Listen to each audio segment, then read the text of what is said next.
et de carême. L'on note aussi le réaménagement horaire, notamment dans les établissements scolaires publics. Une organisation de circonstances justement pour permettre aux élèves et aux enseignants d'allier jeunes et enseignement sans difficulté. Daïkoumbayaï. Dans ce lycée, l'un des derniers cours de la journée s'achève. Il n'est pas encore 14 heures, mais il reste peu de temps avant que les enseignements ne prennent fin. C'est ainsi depuis le début du mois de Ramadan. Initialement, on finissait nos cours à 16 heures, mais avec les horaires Ramadan, on finit à 15 heures, les lundis, mardis et jeudis. Le mercredi et le vendredi, les horaires restent inchangés. Donc, on finissait à 14 heures, on continue à finir à 14 heures. Comme tous les mois de Ramadan, les horaires sont allégés dans la plupart des établissements scolaires.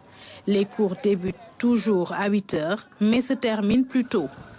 Un dispositif qui concilie exigences pédagogiques et jeunes pour les élèves et les enseignants. On s'est arrangé pour enlever l'heure de pause, parce qu'on a une heure de pause les lundis, mardis et jeudis. Donc on s'est arrangé avec les différentes communautés religieuses, c'est-à-dire les musulmans et les chrétiens, pour enlever cette heure de pause-là. Maintenant, on enchaîne directement à partir de 12 heures. Cette décision est saluée par les élèves des lycées Blaise Diagne et Kennedy. On a le temps de mieux réviser pour les compositions et les devoirs. Et aussi, ça nous donne le temps de se reposer pour bien réfléchir.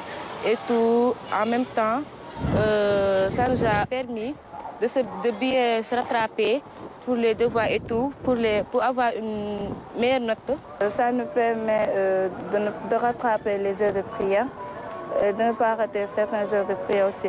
Parce que les 1 heure de temps là qu'on enlève, parce que si l'élève doit descendre à 15 heures et les 1 heure de temps de pause là qu'on enlève, ça devient à 14 heures.